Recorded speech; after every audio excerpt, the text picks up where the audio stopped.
Welcome to Blizzard Fire. We hope this video helps fire up your solution. You're starting now. Pick a certified lightning cable and a reliable power source.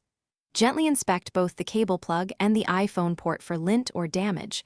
Remove debris with a non-metal tool. Align the lightning connector. It's reversible, so orientation doesn't matter.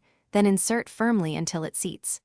Once connected, watch the lock screen for the charging icon or the charging percentage in Control Center. This confirms power and data paths are working. If you need data transfer next, unlock the device and approve the trust prompt. Now focus on what you want: fast charging or data transfer. Plug the adapter into a wall outlet for higher amperage. USB-A ports often supply less current, so charging is slower. If transferring files, connect, unlock your iPhone, and tap Trust when the dialog appears. This enables data access.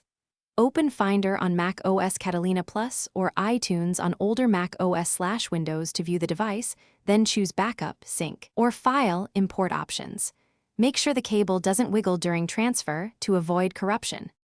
Finish by safely ejecting or finishing transfers, then unplug the lightning connector straight out.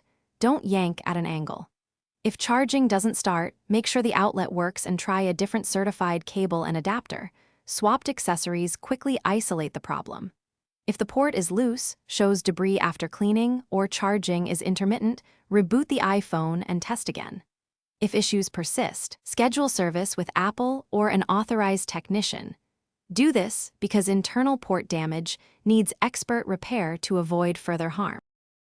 Thanks for watching. If you found this helpful, don't forget to like and subscribe.